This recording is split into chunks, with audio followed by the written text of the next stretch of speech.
Hi, welcome to everyone. I'm happy to see all of you again. This is our eighth program. I'm Deb Willis.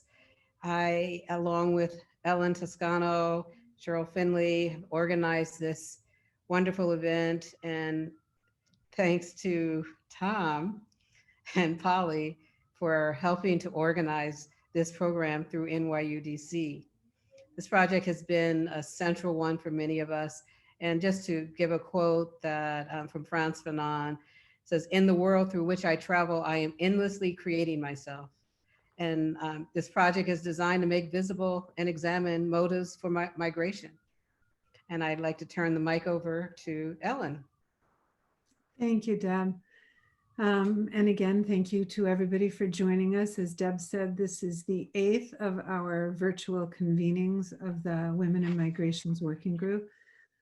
For those of you who are new to these talks, this global interdisciplinary network of women, or I should say primarily women, started in Florence to discuss work and share responding to the migrant crossings from Africa to Europe through Italy and Greece, and to think about that humanitarian crisis in the context of other contemporary and historic movements of people.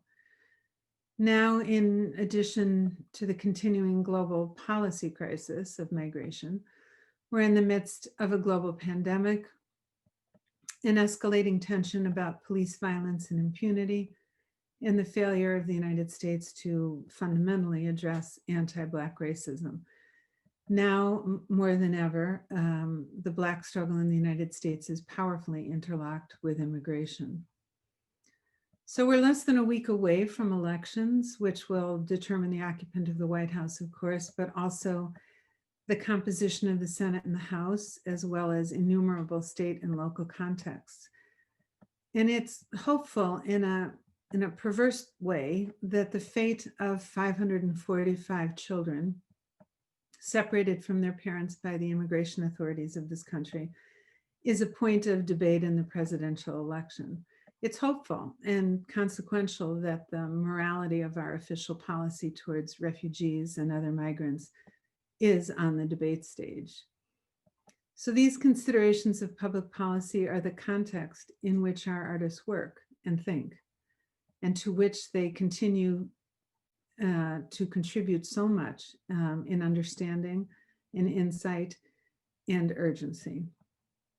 So some logistical notes for the proceedings today. We will leave time at the end of the presentations, hopefully 20 minutes or so for questions.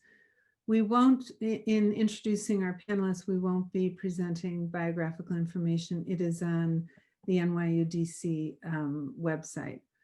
So we invite you to submit questions as they occur to you in the Q&A section, not the chat. And if you have a question for a particular panelist, please indicate which. The conversation, I think, will be closed captioned and recorded. As we begin, we would like also to offer our sincere thanks to our partners and supporters, the Ford Foundation, the Bradamus Center, and NYU's own Office of Global Inclusion, Diversity, and Strategic Innovation, and its truly inspiring leader, Vice President, Dr. Lisa Coleman. So we thank from the bottom of our collective hearts, all of our sponsors. So we'll begin today with Peju Alatize. Thank you. Hello, everyone. Thank you so much for having me on this panel. I would start my talk with a story. It would be my introduction, and then I will talk you through my work. The title of the story is High Horses. Don't whistle, don't sing. Do not dance, do not shine. Do not be heard, do not be seen. No rhythm, no rhyme. Be quiet, be still. Move slowly, whisper only. You shall not be. She obeyed every word and disappeared. She looked at her mother, the woman that has never been. Shall I be like you, Mama? Indeed you shall, as all women should, her mother said without a smile. But Mama, you don't exist, neither shall you, for this is what is preserved for us. Though we are nothing here, we will become when we get there. There? What if there does not exist, Mama? Shh. Remove that sinful thought from your head and never speak of it again. Her mother's whispers were like thunder. Once she found colorful stones, she made holes in them. She wore them around her neck. They seized her necklace. Another time she made a book out of scraps of paper, covered it with a piece of leather and painted it orange. In it, she wrote her secrets. She loved her book because she felt that much freedom to have a voice, but she was found out and she was punished. She was told she had to be saved from herself. Soon, she that was nobody was wedded, and she too had her own daughter. On the 8th day of the naming ceremony, she wondered why her daughter should be given a name if she was supposed to become, and if she was not to become anything. She too had a name she responded to like a donkey to a bell or a knock on the door to be answered. Her daughter was given the name Omodara. Omodara meaning a child is good. Omodara had big brown eyes, thick black hair, a small round nose, a smiley mouth, and a mother who loved her dearly. She said, "You, my child, you shall not be nobody. You shall be somebody." That night, she packed her things and she left with her child. She had learned very well to be invisible, so disappearing quietly was easy for her to do. She traveled a long journey into the night, and there she met Dinwi. Dinwi asked her where she was headed to, and she said a place with directions. Directions to where, he asked. Directions to myself.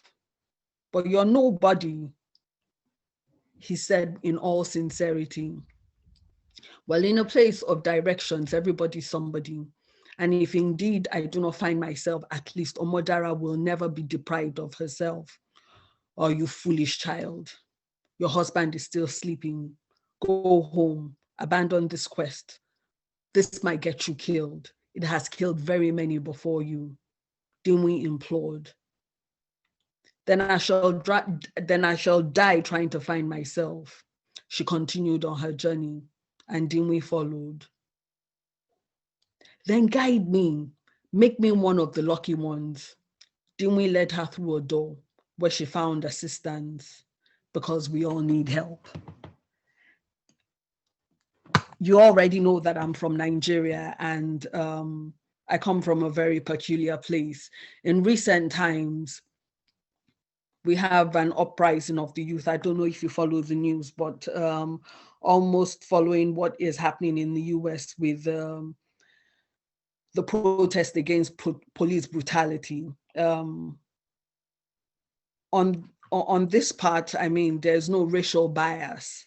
There is ethnic bias to an extent, but the police brutality has always been a way of putting people in check, and those in the leadership position keep a tight hold of the people. It has been a really upsetting time for me because I'm in the UK and I am watching the news, seeing what is happening in my country, and it's really disheartening. I will start with sharing some of the pictures that I have worked in the past. I have made these works many years ago, but I chose to share these works with you because they're still very relevant with what is happening in the country. This work is titled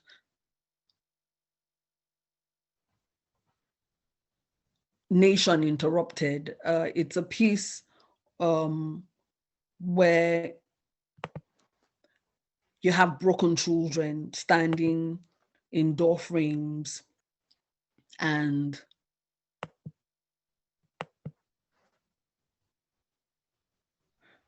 many of them are broken. This was in response to a protest that we made, talking to the government, trying to convince them to change the, to protect the children in the child violation laws, where a girl, there's a loophole in the constitution that says a girl can be married, that once she's married, she has become of age in a way that that loophole includes any age, that any girl can be married at any age. And this piece has never been presented publicly, was something that I did in my studio, and I invited children from different schools to visit.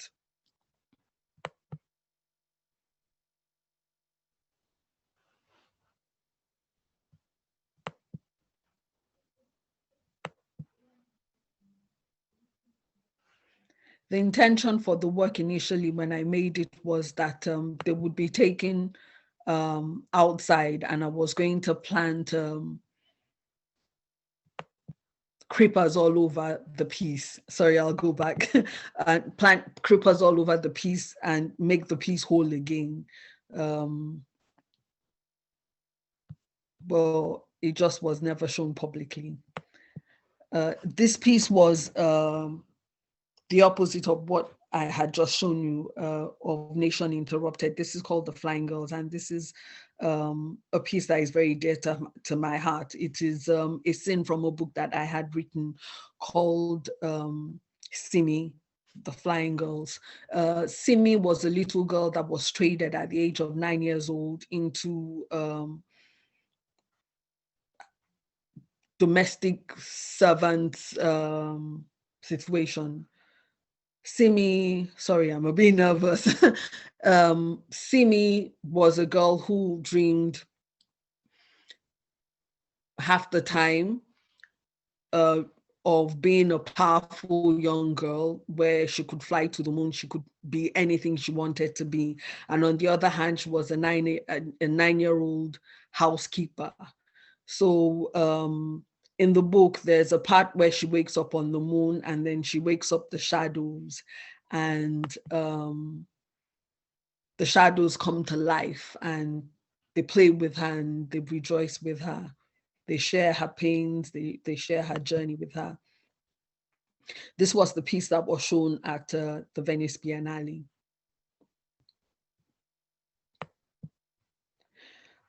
This piece is my most recent piece, and this piece I did during the lockdown. This piece We have 1 minute left. Oh, okay. So this piece is a piece that I did during the lockdown, and it's called Black Girl Making Magic. And there's just a video, the video is.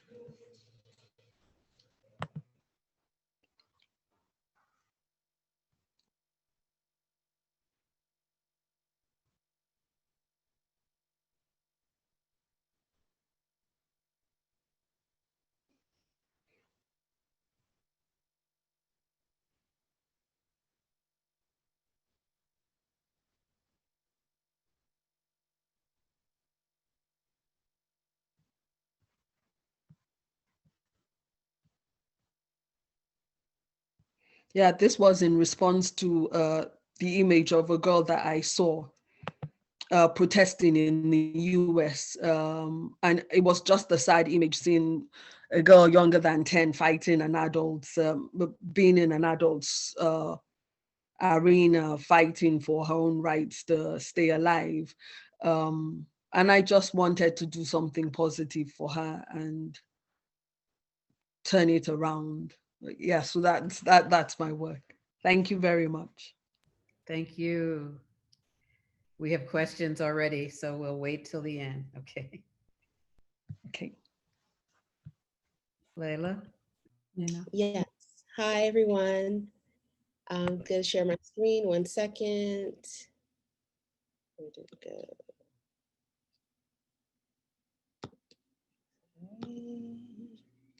There it is. Okay. So good afternoon, everyone. My name is Layla Amatullah Bahrain. I am a documentary and portrait photographer. And through the camera, I investigate social and cultural bonds with regards to the collective history of global diasporic communities. I'm interested in religion and spirituality with regards to social resistance movements. And I'm interested also in intimacy, beauty, belonging as experienced through women. But most recently, I've been interested in how love, the retention of culture, and introspection can be utilized as a means of survival and a path to liberation. So those are some of my recent thoughts. So today I'm going to be talking about some of my reflections that I had over the past few months. Um, we've been in quarantine, and when I wasn't working, I've been revisiting my archive and kind of reflecting on some of the images I've made and some of the ideas I had then and now. And so women in migration, joyous resistance, beauty, love, and faith. A lot of my work from the past 10 years or so has been in Senegal. And I've been interested in Senegal because of the large Sufi population and history of resistance through Sufi movements, most mainly through the Murid and the Baifal communities. And so, when I'm there, I like to, of course, document my interactions and some of the encounters I've had, and of course, looking at beauty and identity, and this whole idea in Senegal of sanse, which is, the way the women are adorned and carry themselves and define beauty for themselves. And so here is just an image I did perhaps 10 years ago or so at a Baba Mal concert. And some love street photography and playing with light and looking at the idea of beauty and sanse and adornment, and some of the specific ways women are using a different kind of fabric. So the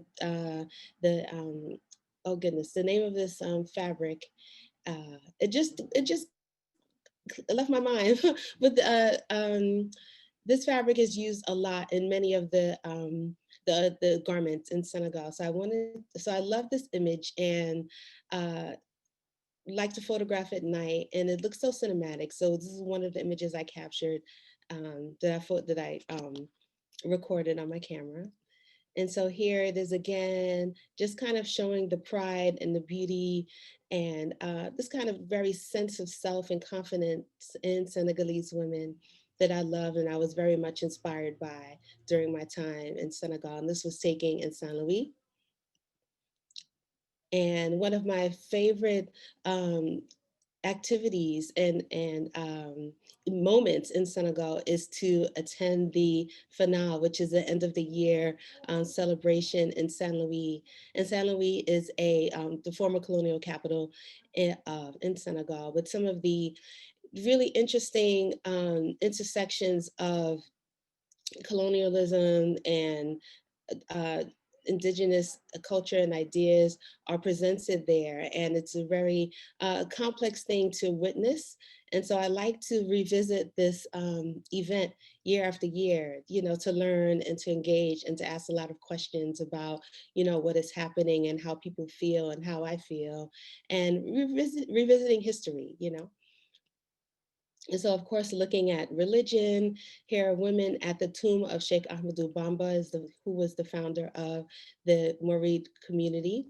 And his tomb is made of gold. So I'm thinking about beauty, I'm thinking about adornment and how we present ourselves in a place of mourning, and probably not mourning, but reverence, so there's a lot of emotions and different ways of being in at a tomb, at a mausoleum, at a political and religious figure, African figure. Here is another image I did at the women's pilgrimage. And so I love visiting, I love interacting and being a part of this pilgrimage because it pays homage to Sheikh Amadou Bamba's mother, named Jado Busso, who is a African saint and, you know, unsung and not known about so much, I believe, throughout the world. So this is something I was really interested and fascinated and honored to be witness and be a part of. So in Senegal, I'm always looking at youth and culture and beauty and how that looks, and what people are presenting to me with my camera. And so looking at love and connection.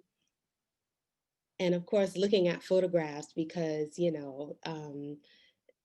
we have it, there's history, there's identity, there's memory in photographs. And so here's my friend Ibrahima holding a picture of his mother and her aunt, his mother and her cousin. And so, being in San Louis, the former colonial capital, so, there's an incredible archives there. So I love to engage with that and looking at the way beauty and belonging and identity was recorded then and how we speak about it now and how we engage it now. And so, of course, again, looking at photographs, looking at memory, these are images from Umar Lee, who was another Senegalese photographer.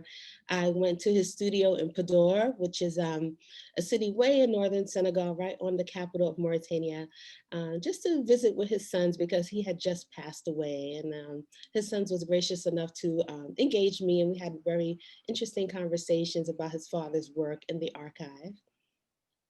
2 minutes, Leila. Okay, so in Senegal, looking at women in Casamance who were responsible for bringing a ceasefire to the conflict that was there for about 2 decades. And this is in Martinique, again, looking at diasporic cultures, beauty, the way we present and retain our culture. And so looking at the retention of culture in New York City through capoeira. Looking at motherhood and joy and love in Detroit, and looking at the same thing in Dubai, and looking at spirituality and women-led gatherings in Cairo, and my own enjoyment going to a Jill Scott concert, and she's just the embodiment of joy and love and confidence. And this is in Minneapolis. In northern Minneapolis, right in June, in the middle of everything, and I saw a lone woman just saging the air, and I thought that was beautiful. And this is like in the middle of the night. And just lastly, in Bed-Stuy, self-care, beauty. This was one day before the city shut down, and this sister just needed to make sure that the hair was done because we had no idea what was about to come. And so that's it. Thank you. Thank you so much, Leila. That was beautiful. And now we will hear from Roshani. Thank you. Great, I'll share my piece. Okay, just to thank everybody for inviting me, and really it's been it seems to be a great series as well to contribute to. So I just want to, I'm going to use this a little bit to talk about, to think about the idea of individuality, visuality, and collective and individual protest in a way. And so I'm going to read a little bit just to kind of keep track. So for me, I'm absolutely in awe of what's happening in America around the Black Lives Matter response, particularly around, I'm very excited around, the projects the protest movements that actually work with visual material, which is absolutely fantastic. And I'm thinking about the Wide Awakes project in particular. And the most impressive visual moments of this time, for me, are about mobilizing collective presence on the street. So I want to talk about these visual moments. The visual force of protest. Street photographs representations of mass actions, activism, has accompanied change and captured in social media and mainstream photojournalism. But I want to talk a little bit about thinking about visuality of a different kind, and still with the idea of agency. That is a resistance and commentary by visual artists and artworks that reflect social transformation. And in particular, I want to think about Caribbean artists and the diaspora. Andil Gosin, Chris Cozier, Nadia Huggins, and to show some of my own work. So I refer to the slides from the archives that allude to the Caribbean, and particularly the idea of mass protest movements here for you to look at and to see. And we can spend time analyzing these images like the ones we're seeing now. But I guess in a way, it's about the idea of a glimpse of life in common, as Stephen Edwards would talk about, a life in common that is vital to collective images of struggle and strength against authoritative violence of the crowd that emerges here is one of radical continuity. And so I propose here that alongside these images, as my title suggests, and when I think about accumulation, I would like to include here artworks that are created by autonomous, individual, self-motivated, racialized bodies and beings. Artists who add to, build, and form a cumulative mass of commentary and criticism in order for us to rethink and take account of and instigate change. These works are not what we might describe as politically directed practices of visuality aimed at catalyzing change we're often seeing now on the street. These artworks operate in the temporal space of what we would call the longue durée, a slow creativity against what Nixon sees as slow violence. A methodology that pitches against authoritarian control, colonialism, and its aftermath to embed and reflect perspectives for change.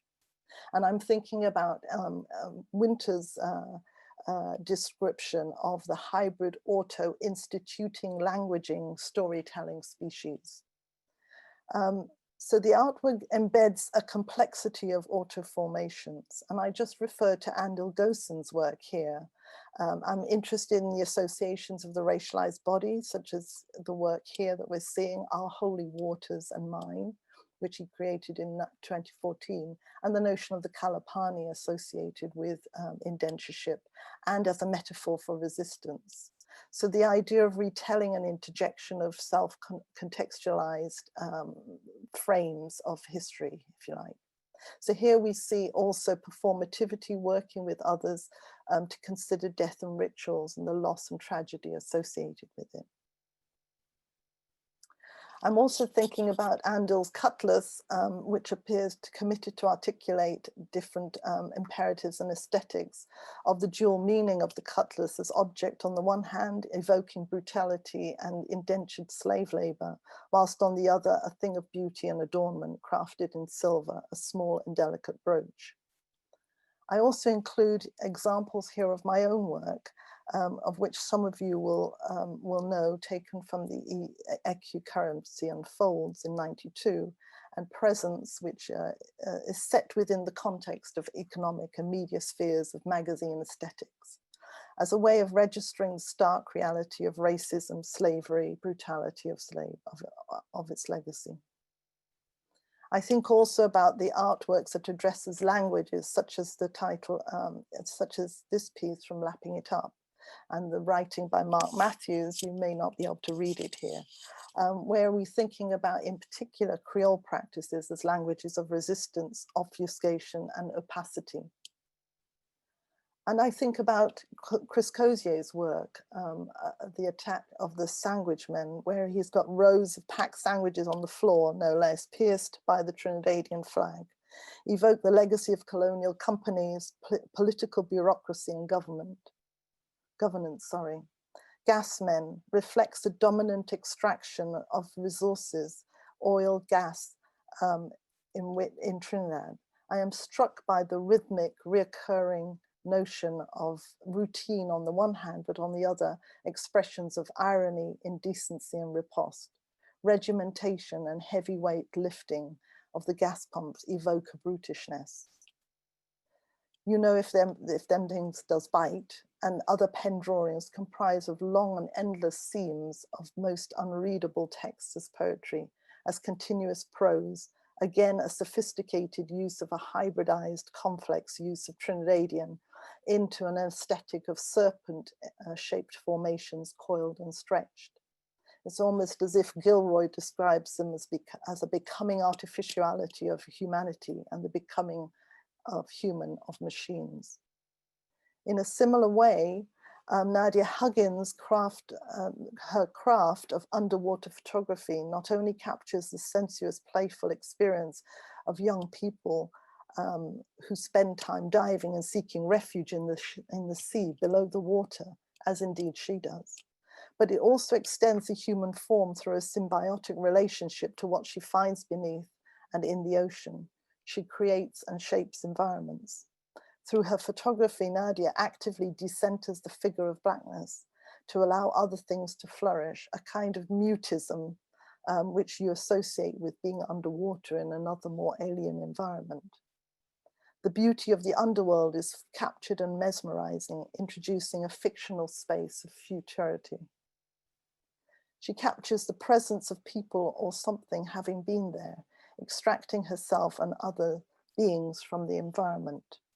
Her work links back to the pressing question, it seems to me, of the universal right to breathe and breath. So here I've kind of proposed the need to acknowledge, and I'm just ending now with the two images from my series that I took during lockdown that are actually currently on show in the Coventry Herbert Art Gallery. So here I'm proposing a need to acknowledge the individual artist works as contributions to past and present forms of protest for change. Present process of change, a creation of the unthought, if you like, and to think about the ways in which art aesthetics reflect the everyday stuff, celebration, commentary, humor, cynicism, attitude, and style. And these are integral to their agency and force. Individual art making, I suggest, is not associated with a neoliberal modernist notion of the individual self, that of self-achievement or proving oneself. This is a form of individual creativity that is concerned with the attention to relationship to others and is concerned with contiguity and of thoughts about care. Thank you. Thank you so much, Roshani. Muna Malik.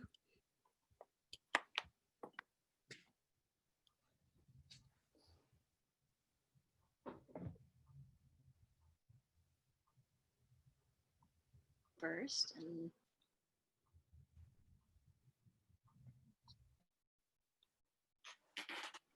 So my name is Muna Malik. I am a multidisciplinary artist based in Los Angeles. And today I'm going to be focused on one of my particular projects called Blessing of the Boats. I oftentimes work with photography or oftentimes with fabric, kind of choosing my medium based off of the topic that I'd like to address, focusing on women of color and refugees, given my background. I'm East African, born in Yemen, raised in Yemen, having Somali heritage. So I kind of come from two countries that have dealt with a lot of civil war and strife. And a lot of my work focuses on trying to create cultural connections or bridge divides, especially given and focused on the topic around immigration and refugees. And so in 2016, I decided to step into more of the installation space. And the question I kind of posed for myself was, how can you create a piece of work or a piece of art that the community around it can add to and become part of?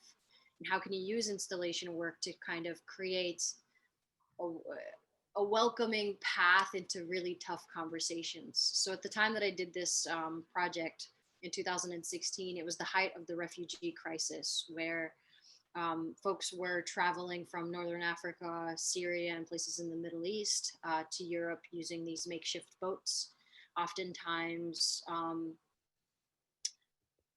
having traumatic experiences, some folks not making it across on this journey, given those tough waters to cross on these makeshift boats. And at the time, I was living in Minneapolis, Minnesota, which is a community made up of a large portion of recent immigrants, oftentimes refugees, many of which actually came from the communities that were directly experiencing issues happening with the refugee crisis. And so I kind of convinced the Northern Spark Arts Festival to let me do this project where folks were led on a poet-driven and led journey across the Minneapolis Stone Arch Bridge. And while walking on this journey, they were given a piece of paper. And as the poets kind of, through their own choice of work, educated folks on these journeys about what was happening in the Middle East and what was happening on these journeys in the Mediterranean. They were also being instructed on how to fold a origami paper boat. So at the time, we were taking a really tough conversation using poetry and griots to kind of help educate the community on what was happening so far away, but at the same time, kind of connecting it back to something innocent as the origami boats. And when they reached this final destination, they were told that they could now leave a message of importance or leave a message that they would want someone going through these journeys to read.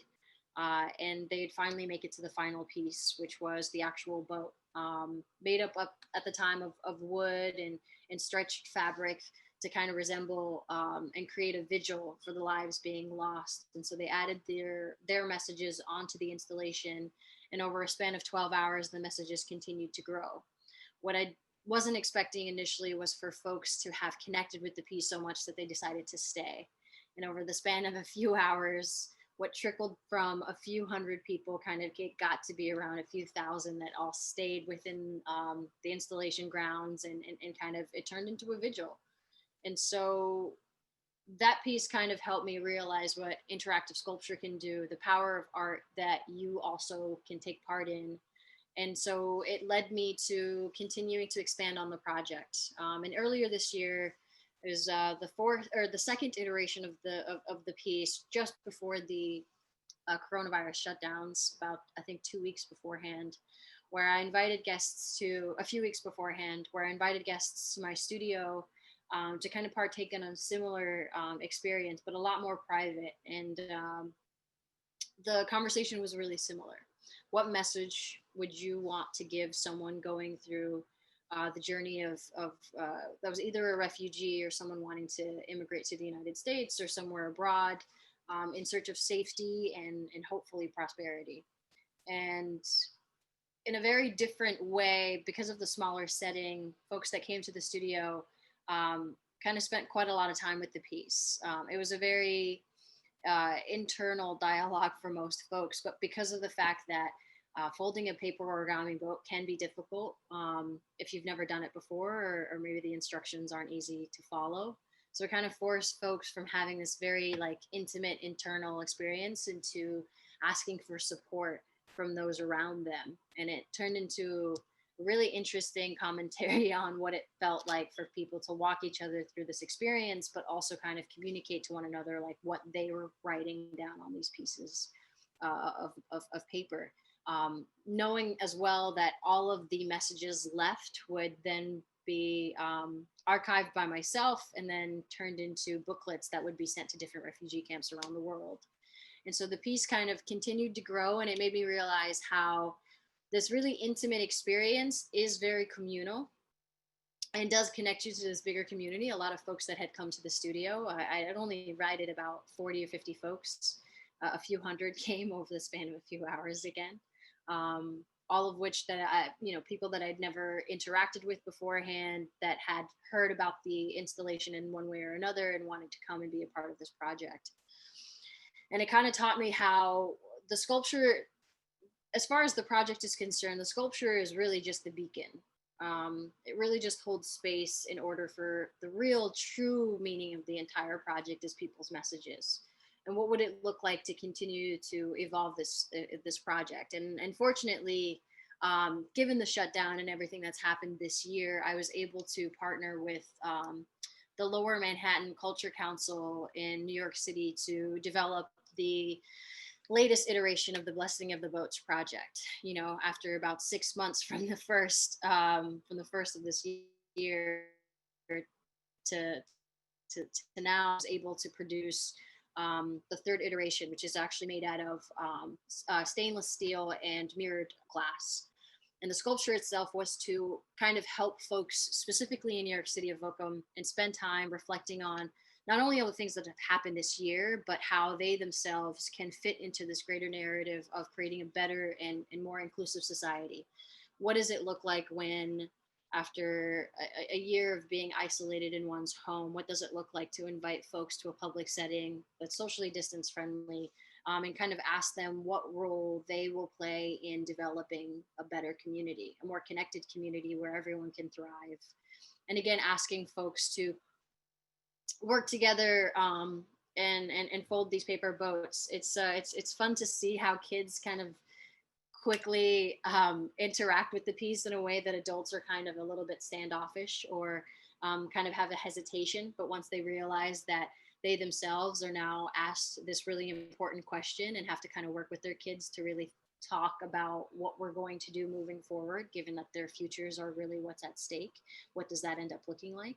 And the difference for this installation is, rather than those messages kind of sitting outwardly for the world to view, folks were actually asked to place them within the sculpture. So the new and point of the sculpture is it's lit from the inside, kind of giving it this like same vigil, like beacon essence. But in reality, as more and more people add their messages into the actual piece, the simulated light from the inside starts to disappear. But that's because the messages and hopes of those that are adding to the piece are actually what's more important, what real light, in my opinion, looks like. And so over the span of about 4 or 5 days in Battery Park, in New York City, that's what people did. And on the far left-hand corner for me, you kind of see some of those messages building up. What was interesting for me to see was some folks would come to the installation having not heard of what was happening and take part. Others had heard through the power of social media, or kind of connecting with other artists in New York City, and brought their own. So the actual sculpture is now filled with a multitude and variety of all these different messages, from ones that were homemade and folks had like made the journey to kind of become and be part of this project, to others that happened to just be, in Battery Park on the day and saw this piece that spoke to them for whatever reason and decided to take part. And the thing is all those messages collectively all mean the same thing. We're all working to try and build a better future. And I think 2020 has been the definition of letting people know how everyone's small or personal decisions have a real and true impact on everyone around us. And maybe it is time to start thinking of our society as more collective and not individualistic, because we are actually at stake and our futures are at stake given all of the actions that we all do together. And so I'd like to create more work and installations that kind of help people see past themselves. But the importance of this piece particularly was it's reflective. It's physically reflective because you should see yourself in the actions that you're making, but you should also see the community around you. And I think that that's something that we kind of forget, given how connected we are in the world, and how oftentimes these devices can kind of take that feeling away. So that was the project that I wanted to showcase today. Thank you so much, Mina. Thank you. Beautiful. Carolina. All right. Hello, everybody, and thank you so much for inviting me back. It's such an honor to share the stage with such a very great group of women. For today, I think I'm gonna follow Muna's example, and I'm gonna show just one project, which is a performance art piece that has been actually a project that I've been doing for a long time. It started, I'm gonna share my screen right now, and I'm gonna show you the project. It's titled Made in the USA. It's dated, the first time I did it was in 2012, and I've been doing it since then in different venues. And that first one was presented at the Corcoran Gallery of Art, and it lasted 7 hours. I was part of a festival. And the description of the piece is basically what I do is I sweep and clean wearing a traditional dress while listening to cumbia, a rhythm originally from the Caribbean part of Colombia, where I'm from. I'm not actually from the Caribbean part, but I'm from Colombia. I'm from Bogota. So, and the concept is this piece comments on stereotype views of roles played by immigrant women of Hispanic origin in this country. So basically, this image here, it summarizes the whole concept, the whole idea of the project. So what I really want to talk about is the behind the scenes of this piece. For my first presentation back in June, I showed up a variety of different pieces, and what I wanted to do today was kind of sharing the personal story behind this piece, why I come back to it over and over again. Of course, when I first moved to this country, that was one of the things I noticed. My heritage, the people that share my same heritage, usually, I mean, I'm Hispanic. They work in, they have these roles. They play, and they usually work in the service industry. Whenever I went to a gallery opening, there was the lady that would give me the wine, and all these stereotypes of different roles associated with Hispanic women. But so I was like, why? Of course, I've done many other performances, but this one, I keep going over and over. And one thing that I realized, why do I address this so much? And more than any other of the themes that I work with, is because first of all, I say I love sweeping. I like cleaning. Sweeping is therapeutic, and it's like I sweep till I get every single piece of the ground, and then I moved to the vacuum cleaner, so I upgraded. But sweeping, it's something that I like doing. And then the second thing that happened was I grew up with maids in Colombia. Since I remember, I had a maid in my house, and they lived with us. It was a very common thing. So very early, I started realizing one of the main maids that I had. She lived with us for at least 15 years. Her name was Blanca, and I don't know, I'm gonna cry here maybe, because I really loved Blanca, and Blanca was a little older than me, like 4 or 5 years older, and I didn't understand why Blanca and I were so different. I wanted to play with her, and sometimes she couldn't because she was cleaning. She was doing all our house chores. She lived fine in our house, but for some reason she understood that difference between us more than I did. Then after a while, I learned to realize, yeah, she's a maid. Why she doesn't go to school during the day like I do? Why doesn't she go this place or other? Why doesn't she do all the same things that I do? And that was always something that puzzled me at the moment when I was a child. Later on, I started realizing it was a cultural thing. It was a relationship. We were friends in the first place. But so that's something that really struck me.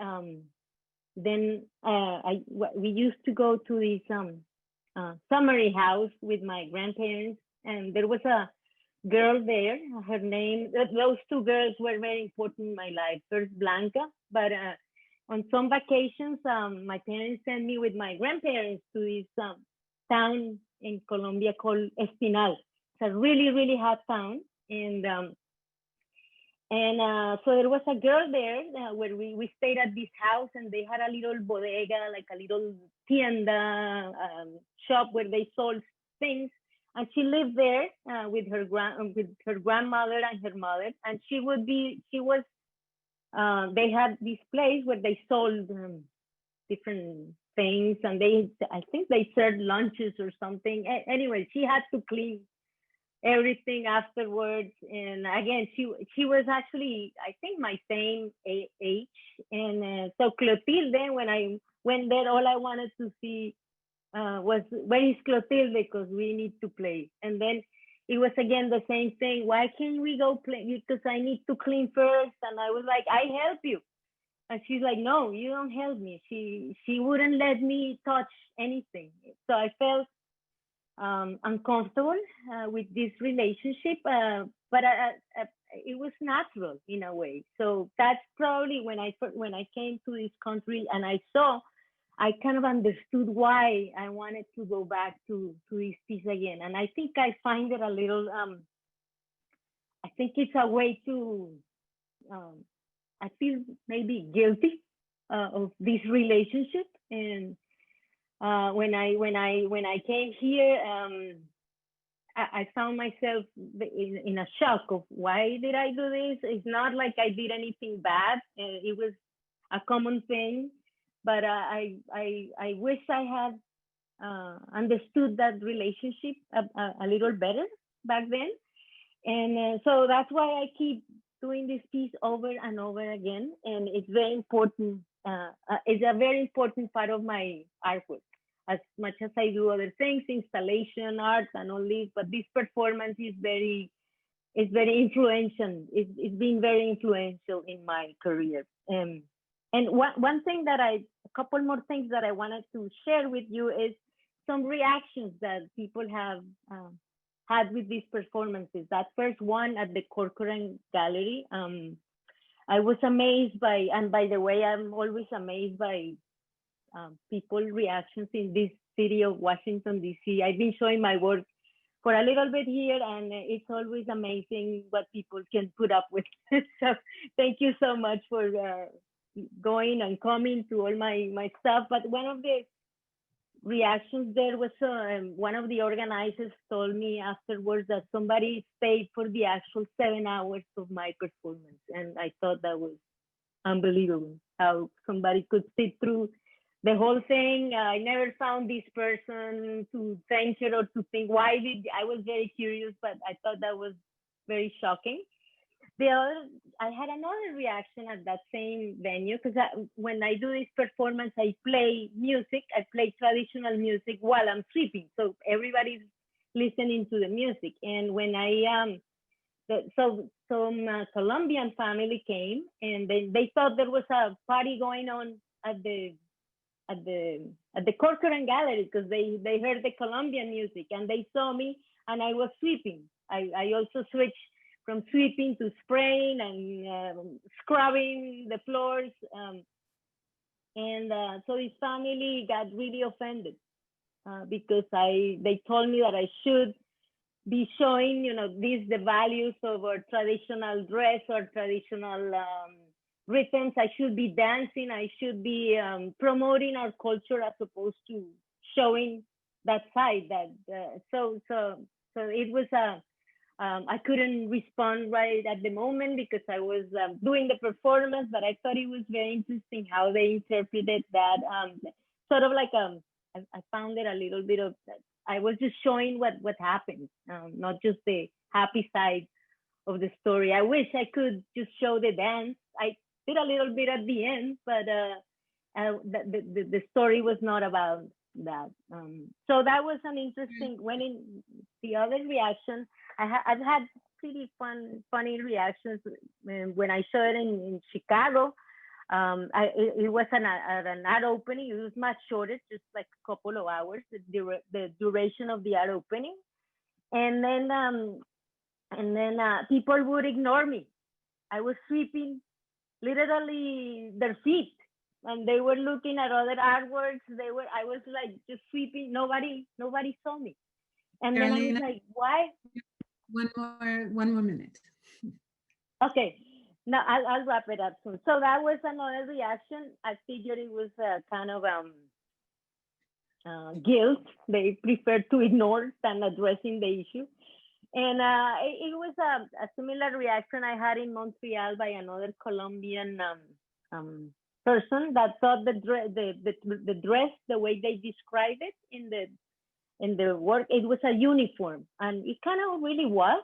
He said it was a beautiful traditional dress, but it was used by slaves back in the day. So that was a way that they differentiate all these the ladies from the slaves and the servants. So I thought it was interesting to share those stories, and thank you guys so much.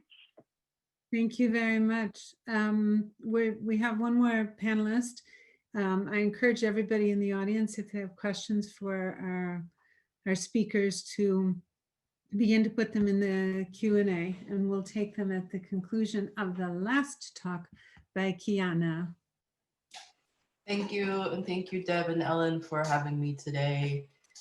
I am a photo-based artist, and my work often is autobiographical. So today I will be sharing a series of archival images of my mother's first experience in the workplace as an immigrant to this country.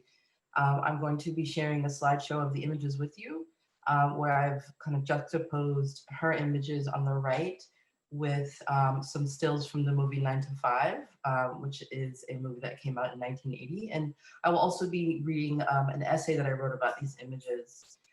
So you'll get some of the context there of the movie as well.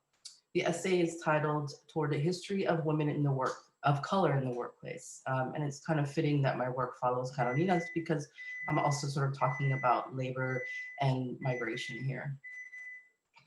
There are a few stories about the history of women in the workplace, and practically none about Black and especially immigrant women in the workplace.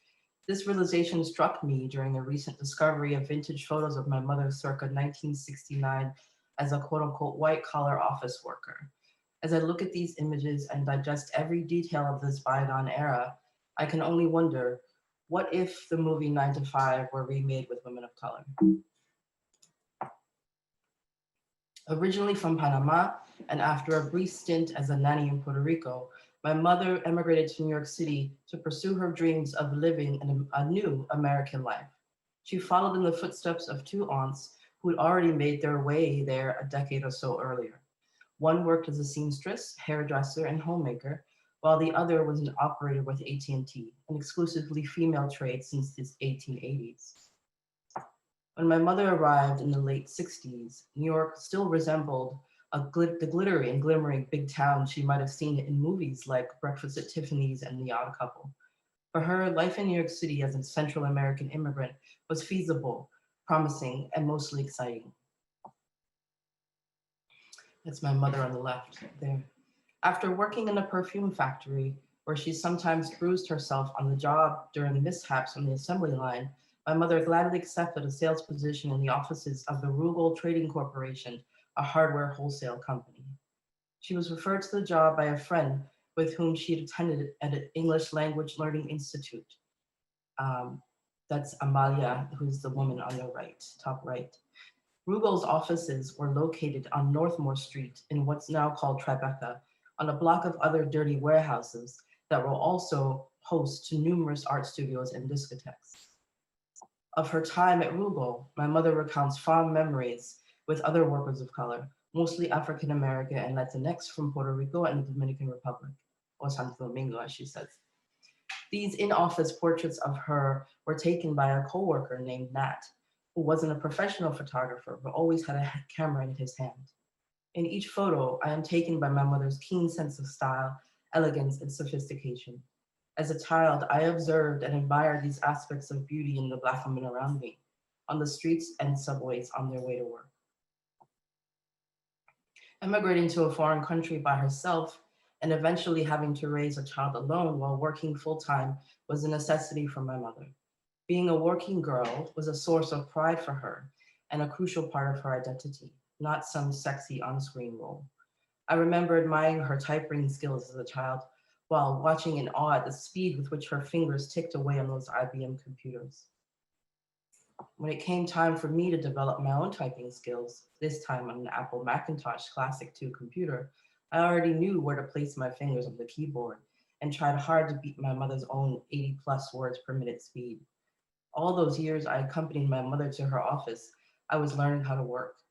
It is those early skills and work ethic instilled in me by my mother that I would eventually bring to my own first job, office job out of college. Surely there are many women of color in America and daughters of immigrants who also got early exposure to the administrative work environment by watching their mothers in the office. Mine never got a Lifetime Achievement Award, nor any other professional recognition for her more than 40 years of hard work. In her stubborn pride, she would shun such an idea, claiming that she just did what she had to do to survive. Watching the trailer for 9 to 5, a 1980 comedy that attempted to address gender inequality and sexual harassment in the workplace, it seems as if we've not come a long way, baby. The struggle for equal pay is far from over, and the Me Too movement has now moved the focus to the workplace. Perhaps it is time for a 9 to 5 remake. This time, instead of directing our attention to the abuse and the abusers, let's honor the real contributions made by the millions of women of color who paved the way for future generations in the office and in the boardroom. And this is a new and ongoing project for me. Aside from being a photo-based artist, I also have a 20-plus-year career working in corporate America, particularly in digital marketing. And so I really have been interested in this history and really uncovering some of this, the narratives and the stories behind women in the office environment, particularly women of color, and which is also fueled by my own experience. And thank you so much for sharing and for having me here today. Thank you, Kiana. Thank you, Kiana. Wonderful to see all of your diverse stories and experiences of telling them and experiencing through the medium, your choice of medium, and from photography to sculpture to fabrics to just create through your creation. So I just really want to thank you all for that. We have a few questions, and I want to start with our fabulous director of for the Center for Black Visual Culture, Joan Morgan, who will lead the Q&A section and reflect on some of the experiences that she had as well, looking through, listening and looking closely at the works. So thank you, Joan Morgan. Hi, I want to thank all of the panelists for just these amazing presentations and seeing the ways that migration and movement work as themes in your work was really inspiring and instructive and builds so nicely on, I think, the work that the working group has been doing. I am really curious, and I wanted to start with a question of my own, that since we are in this moment that so deeply circumscribes movement and the ability to move and gather freely, and so much of your work is about precisely that. How is it impacting your practices, especially you, Layla, who I know that you are, I never know what country you're in. So how are you working?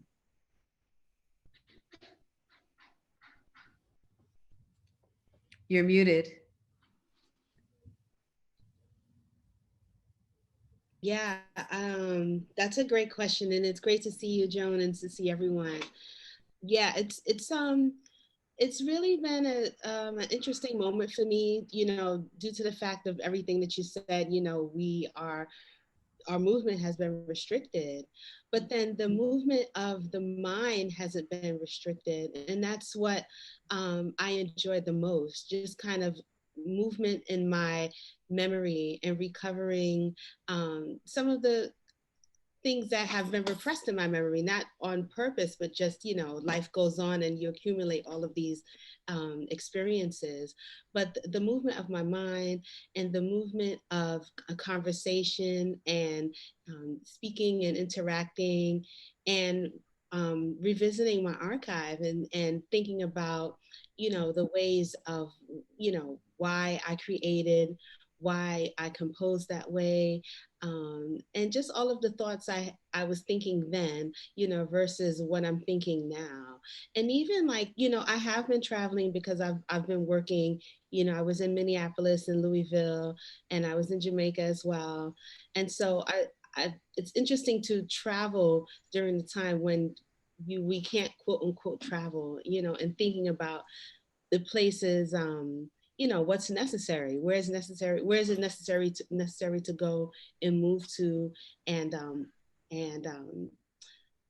what necessary movement looks like, you know. And so, because even in Brooklyn, where I am now, just, you know, when I leave my house, where am I going? Why am I going? All of the questions are different with how I'm moving now, you know.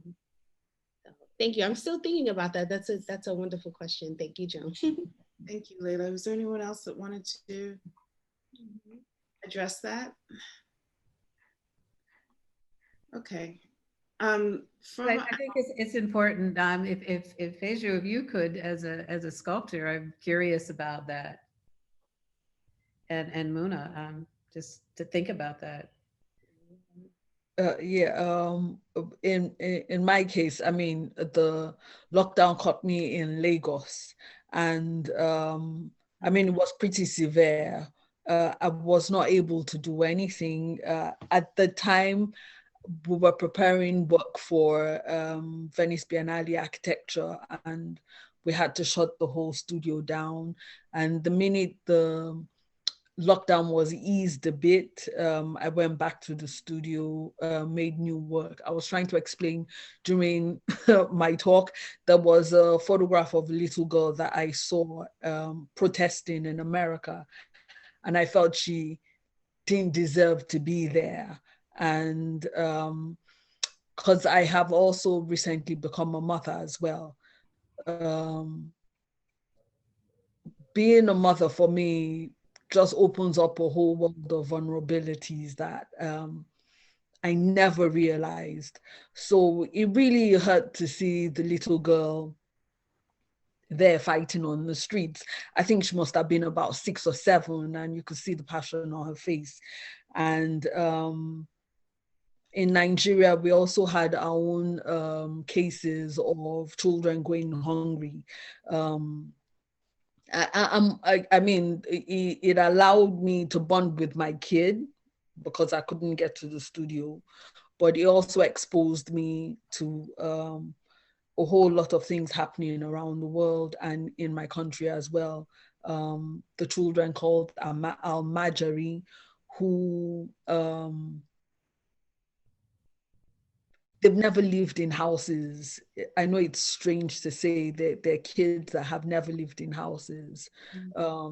So I'm working on that as well. So it was just a really strange period of time for me, really strange. But I used it to learn more about the world. Luna? And I was actually very fortunate. So I live here in Los Angeles, and I've got a really fortunate and lucky space where I have a warehouse of about 15 to 2,000 square feet to myself.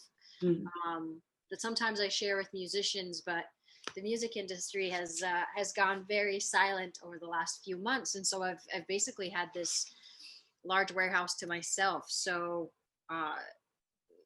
the shutdown has been the best thing for my career because it's given me the ability to like fully invest internally, but also be able to create the work that I sometimes am not able to do with, you know, welding and some of the more dangerous materials that I can kind of play around with. And so it's been great. It's been nice having to not have other distractions going on, not having to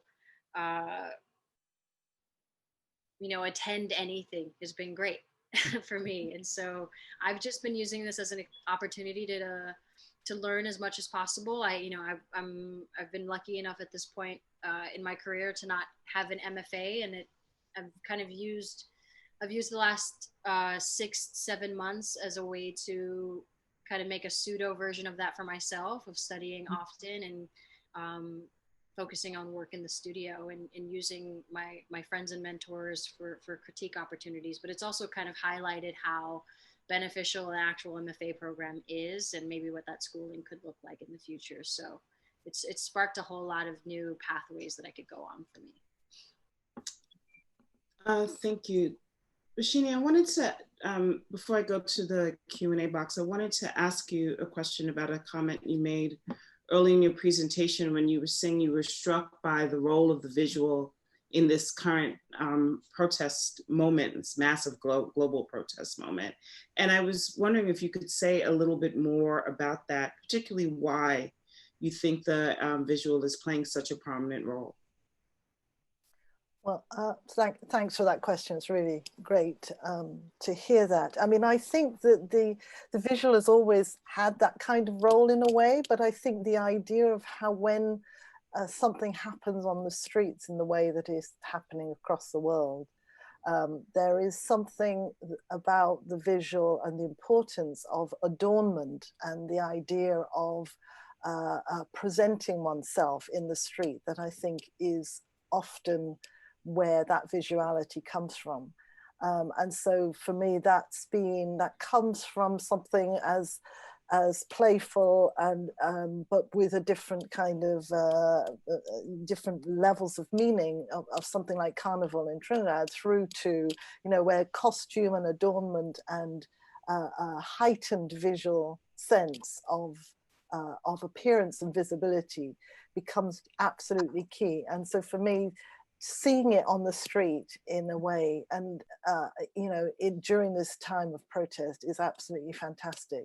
And that's why I was really paying homage to that kind of collective and really heightened, absolutely creative space of the street that's happening, and the protesting on the street, that I think is where visuality for me has become very, very real. And it also connects to this idea of protest and this idea of witnessing, right? So visuality to witnessing things and the capturing of the smartphone of what's happening on the streets and the brutality of the police, you know, is all part of that process.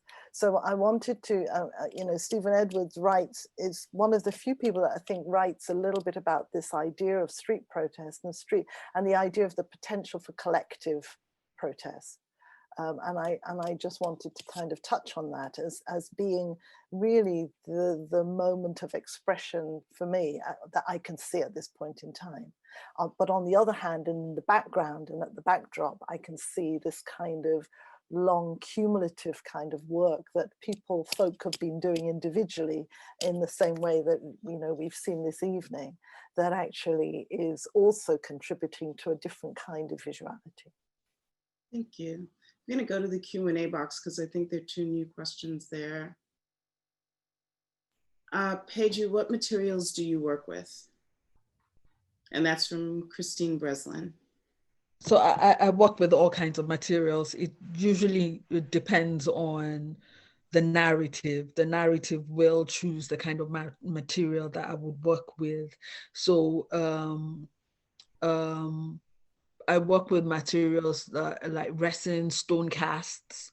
So the works that I showed today, the first one, Nation Interrupted, I worked with cement and fiberglass.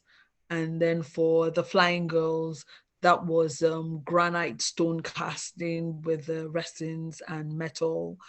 And the last one was also stone cast with wood and metal. I just work with any material that I think adds to the narrative of the story that I am trying to project. So Who's your model in terms of age-wise and body type? Are you using photographs or are you using an actual figure?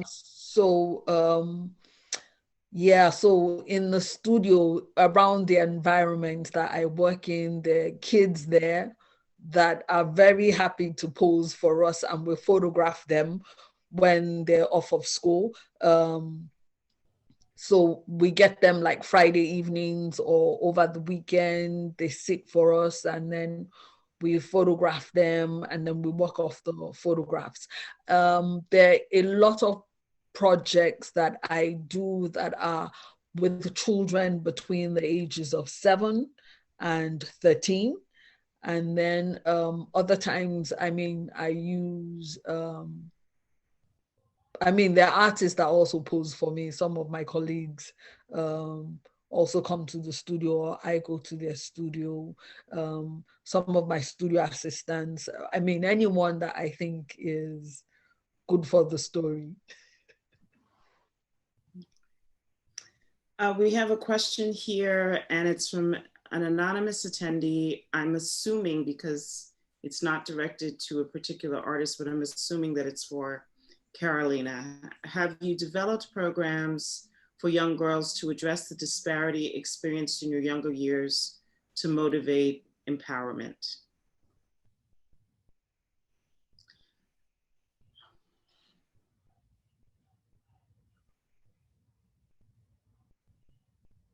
All right. That's something that I've done through my performance art and through different programs. Usually when I present a solo project or when I create a comprehensive project, it involves photography, it involves public art, it involves performance art, but it also involves community participation. So I usually try to not in a, I don't work for any organization in particular for this kind of purposes, but I incorporate that as a very important part of my work. There's always workshops where people can participate. There's also different activities that we put together. There's also, most of these pieces that I do are participatory, so people can jump in and do something, be creative, participate, as opposed to just me doing something. And so there's always that component that is, I also teach on the side. So it's also that part of the, what I try to push when I do performance art, is that part of the community, how important it is for I go places and I do a workshop and we create different pieces related to the theme.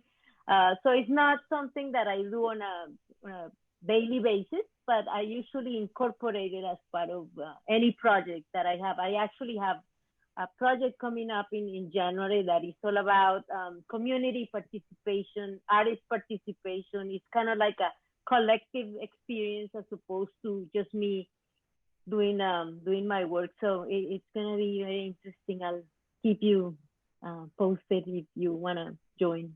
Thanks for that great question. Kiana, I have a question for you. I was really struck in the photographs of your mother, and as you were revealing, this narrative about migration and work.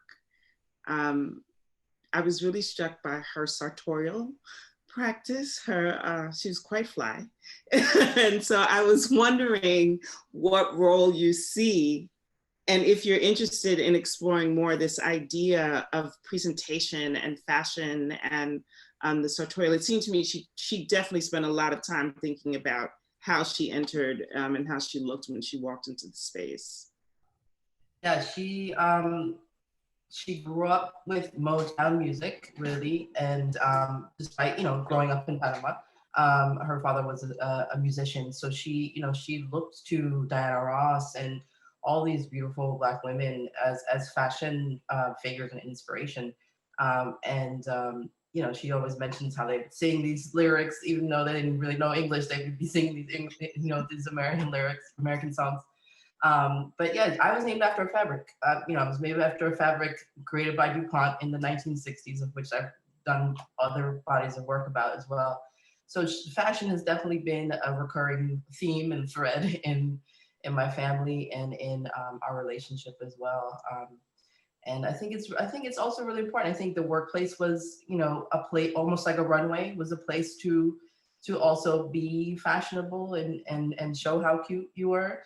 I've also, part of this work, I've been recording her talking about the images, and a lot of her dialogue, she's just like, look how cute my wig was right then, like she really is, she's really into that part of it, and still has a lot of her wardrobe as well from that time.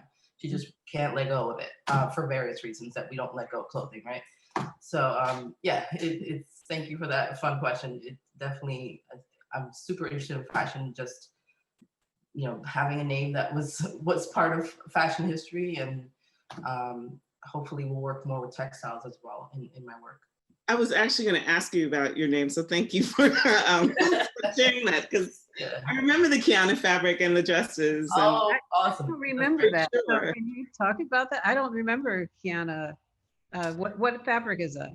It was a synthetic fabric that was created in the 60s by DuPont. It was intended to be, it's a nylon, one of the various nylons they created, but it was intended to be a luxurious fabric because it didn't require ironing. So it was also marketed as this very feminist fabric because you didn't have to iron it, And there was a lot of butterfly collar shirts, a lot of Diane von Furstenberg wrap dresses were made out of it. It was very much a Studio 54 fabric.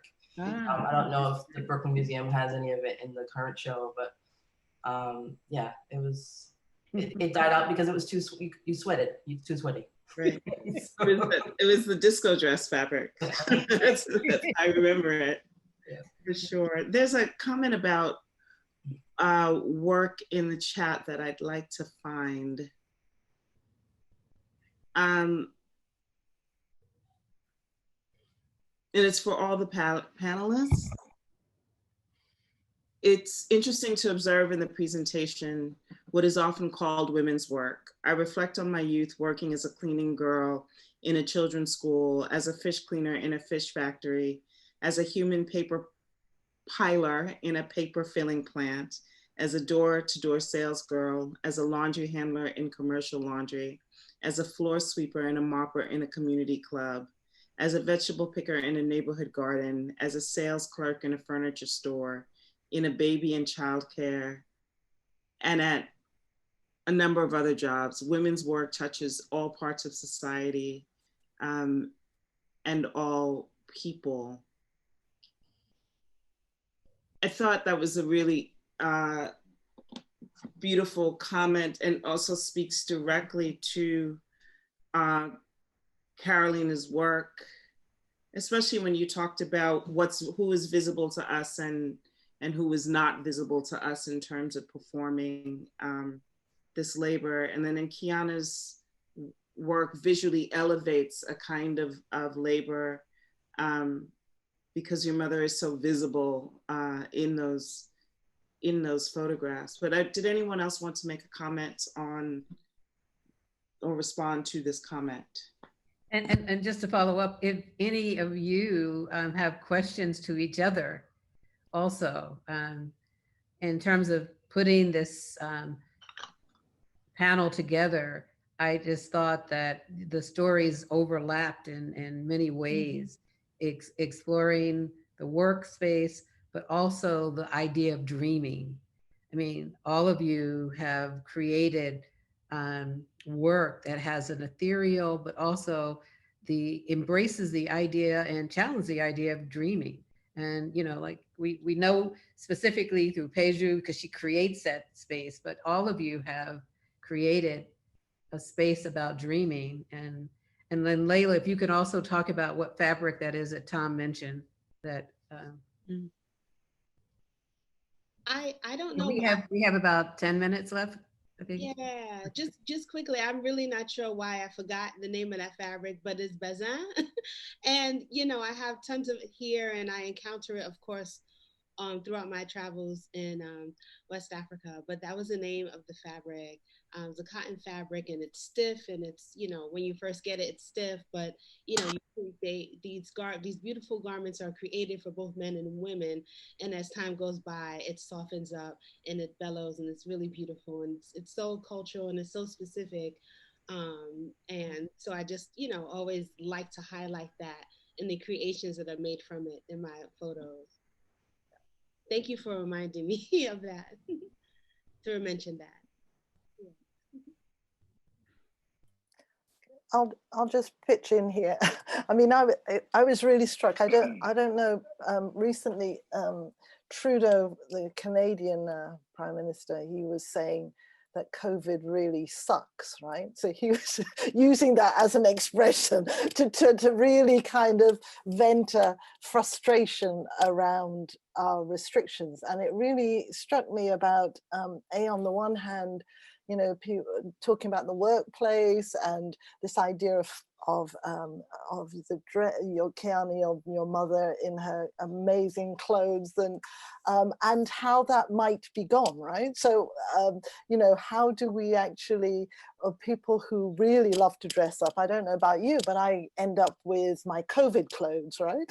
And, you know, and the frustration of not being able to kind of put your best clothes on and go out to work, right? So for me, that was one thing that really struck me about with so many of the presentations. And then the other thing is really, you know, the comment that I think Joan read out at the end by somebody who was talking about the list of work that we do as women, and you know that we sort of know that that's going somewhere, right? So on the one hand, we're not going to get paid for it anymore, but actually that work that we still have to do, that free labor, if you like, is still going to continue.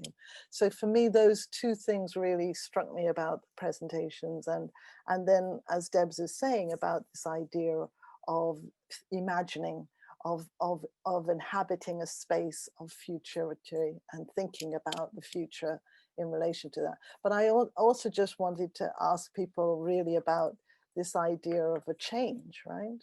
You know, we're not going to be able to kind of do the same things that either our parents have been doing or what, you know, we're doing now.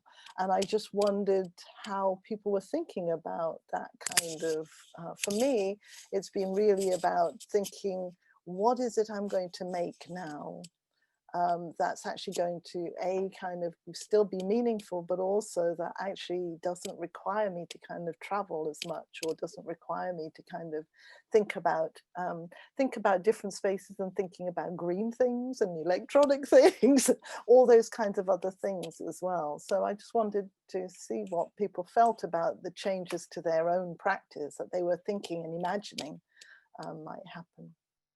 There was a lot in there. Sorry, I've just rambled on a bit, but. I wanted to say something about that.